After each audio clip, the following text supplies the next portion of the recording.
inspiré par un conte japonais. Urashima est le palais du dragon.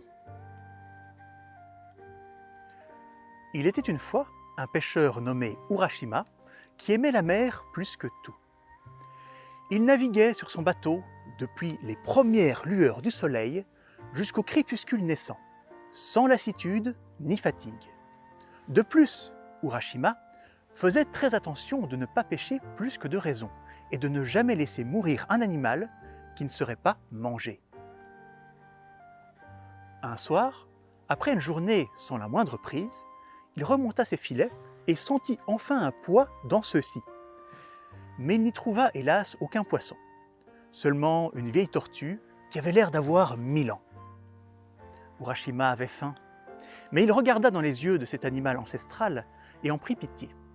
Il décida donc de rejeter la tortue à l'eau et la fit passer par-dessus bord.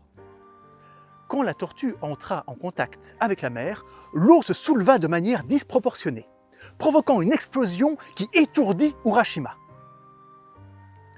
Une fois le calme revenu, ce n'était plus une tortue qui se trouvait devant le pêcheur, mais une belle jeune fille qui tenait debout sur les flots. Avec un grand sourire, elle lui dit « Je suis la fille de Ryujin, le dieu dragon qui commande aux océans. Mon père a vu à quel point tu aimais son domaine et m'a demandé de tester ta bonté.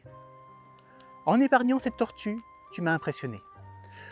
Tu es donc invité à vivre dans notre palais sous-marin, ce qui est un don que nous faisons que rarement à des mortels. » Le pêcheur fut enchanté par cette idée et suivit sans hésiter la jeune fille. Celle-ci l'emmena sous l'eau où, à sa grande surprise, il n'avait aucune difficulté à respirer. Ils descendirent dans les profondeurs de la mer et entrèrent dans des abîmes secrets cachés derrière des branches de corail.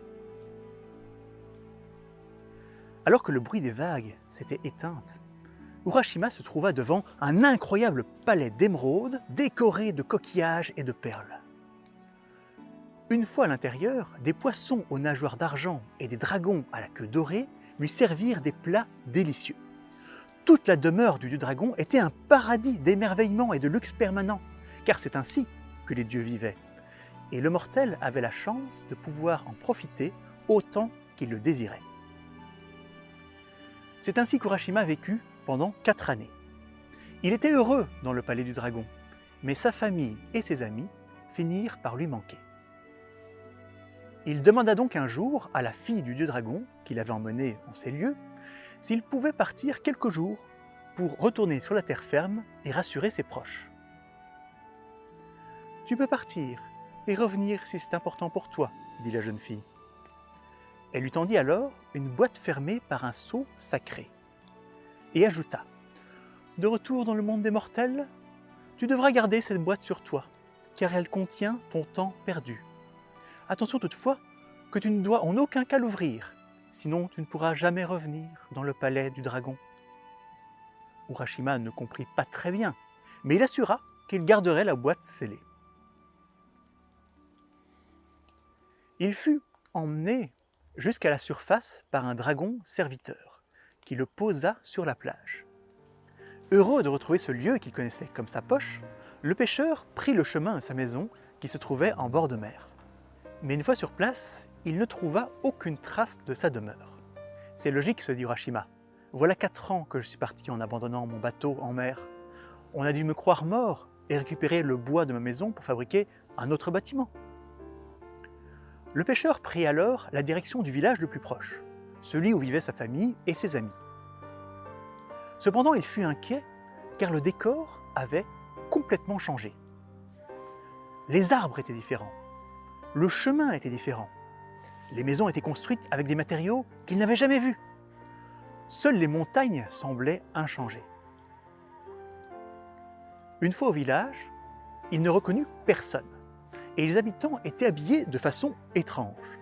Plus inquiétant encore, Urashima ne trouva aucune trace ni de la maison familiale, ni de ses parents. Il interpella un vieux paysan qui se reposait sur un banc et lui demanda « La demeure des Urashima n'était-elle pas ici ?» l'étranger lui répondit avec un drôle d'accent. « Urashima, Urashima, oui, il y avait des Urashima ici. L'histoire de leur fils qui s'est noyé en mer sert toujours d'avertissement aux enfants imprudents. Cependant, tout ça s'est passé il y a quand même 400 ans. » Le pêcheur manqua de s'évanouir sous le choc. Il n'avait passé que 4 ans dans le palais divin, mais dans le monde des mortels, c'était 400 ans qui s'étaient écoulés.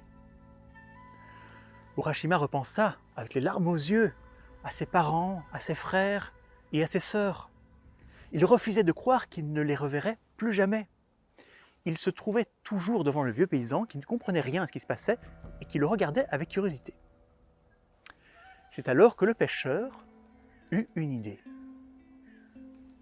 Il sortit la boîte scellée que lui avait donnée la fille du dieu dragon et se rappela ces paroles. « Elle contient ton temps perdu ». Il en conclut qu'en ouvrant la boîte, il pourrait revenir dans le temps et retrouver sa famille. Tant pis s'il n'était plus accepté dans le palais du dragon. Arrachant le seau sacré, Urashima ouvrit la boîte et constata qu'elle était complètement vide. Se demandant ce qu'il devait faire maintenant, le pêcheur porta sa main à son front et remarqua que sa main n'était plus celle d'un jeune homme, mais celle d'un homme d'un certain âge. Ses cheveux devinrent alors gris, puis blancs, avant de tomber. Devant les yeux écarquillés du vieux paysan, Urashima vieillit à une vitesse folle, devenant un vieillard, puis un ancêtre rabougri, puis un squelette avec la peau sur les os. Le temps que le paysan appelle de l'aide, il ne restait plus du pêcheur qu'un tas de poussière qui fut prestement emporté par le vent marin.